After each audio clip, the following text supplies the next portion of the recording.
Joined by the Honorable Tom Perez, who serves as the U.S. Secretary of Labor, with us here today in your personal capacity. Absolutely. Nice little trip out to Colorado to campaign for Hillary Clinton. I'm thrilled to be here. A lot of momentum coming here, heading to Nevada, then to Arizona. I think we're going to sweep all three states because Coloradans understand that Hillary Clinton has a vision and the values to get America continuing to move forward. Polls show a tightening. Is she in trouble? No, I think she's going to do great. And I think she's going to do great because first and foremost, she has the values, the temperament, and the experience to build on the progress of President Obama and take it to the next level. Your viewers had the opportunity to watch 3 debates, and they weren't a close call, each one. I mean, she is that steady hand you need. The commander-in-chief can't be Dr. Jekyll and Mr. Hyde, and Donald Trump is frankly temperamentally unfit to be the President of the United States. And she has taken on so many different issues in her life, and her North Star are people who are trying to realize the American dream, and she's got decades worth of track record, and Coloradans see that. They saw that in 2008, in 2012 with President Obama, and they're going to see it again here in 2016. You're the son of immigrants. Donald Trump has disparaged immigrants as murderers and rapists, and there's been a lot said about what that says about him. My question for you is, if roughly half the American electorate is still standing with him after he says those things about immigrants, doesn't that say something really discouraging about either Hillary Clinton or the American voter? Well, the nation's divided. There's no getting around that. The good news to me is that we summon our better angels when we reach these points, and I'm very, very confident that we'll do that again because e pluribus unum, out of many one, that's who we've been as a nation. And there have been points in our nation's history where people come around, the know-nothing movement of the mid-19th century, the McCarthy era, and now we have Donald Trump, who peddles in fear. Hope always trumps fear. And Hillary Clinton, she is tapping into the optimistic part of America, which has always been what makes America great. And she understands that our diversity is exactly what's made America great. It's what's made Colorado great as well. As someone who lived here for 2 years, the diversity is such a strength here in this state and across America. And so this election is the most important election in my lifetime because it's not simply about who has a better plan for the economy, and I'm very certain that that's Hillary, but this is about who we are as a nation.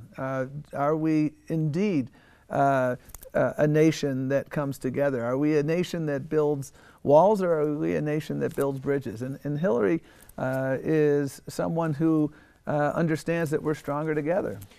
You mentioned your time here in Colorado. You were here in the 80s clerking on the U.S. District Court. I'm curious what you think of what's being said about the Supreme Court these days by some conservatives. This idea that if Hillary becomes president, they just might not confirm justices, allow vacancies on the court, not out of the question that a President Hillary Clinton might tap you.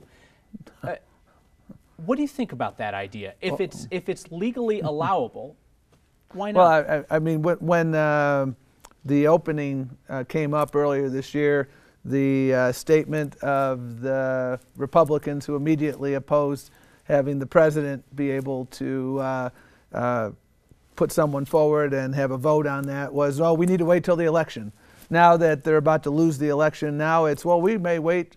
We may wait forever. That's not going to happen. The American people won't tolerate that. The American people won't tolerate that. What a dereliction of duty that would be. The Supreme Court is a 9-member court for a reason.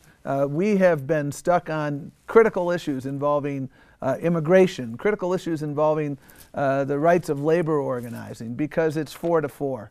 And the elections have consequences. And when the American people speak next week and elect Hillary Clinton, then we need to move forward and make sure we have a 9-person court. The renewed FBI investigation and the drip of the WikiLeaks releases suggest that a Hillary Clinton administration would be filled with investigations and hearings and claims and counterclaims. Can you understand why voters would say, I just don't want to sign up for 4 or 8 years of that? Well, First of all, you know, Mitch McConnell said the following early on in the Obama administration. My goal is to make Barack Obama a one-term president. And over the last 8 years, Republicans have singularly prioritized making Barack Obama fail. That was their number one priority. And if it occurred at the expense of ordinary Americans, then so be it. And it should come as a surprise to no one that you have this civil war within the Republican Party, because you know, it's not just Democrats who work for minimum wage. Problems. The fact that she is an investigation magnet, and it always has been. And would you fault voters for just saying, I'm not interested in that? You know, when people look at the Hillary Clinton that I know, it's like the voters of New York State, not once but twice, they said, you know what, we trust Hillary Clinton to make sure she's fighting for us, fighting to raise the minimum wage, fighting for immigration reform, fighting for our 9/11 first responders, fighting to make sure that we build an America that works for everyone. That's what she's about. She's talking about the issues that keep people up at night. Yeah, I talk to parents here in Colorado and elsewhere who, you know, the cost of child care exceeds their rent or their mortgage. They're trying to send their kids to college, but they can't imagine how they're going to afford it. Retirement security is elusive because they haven't been able to make enough money. And that's what Hillary Clinton's talking about every day. She's talking about investing in infrastructure to create 10 million jobs across this country, including hundreds of thousands here in Colorado. Investing in the passage of immigration reform so people can come out of the shadows and into the sunshine. She's talking about the issues that people care about. And she respects everybody.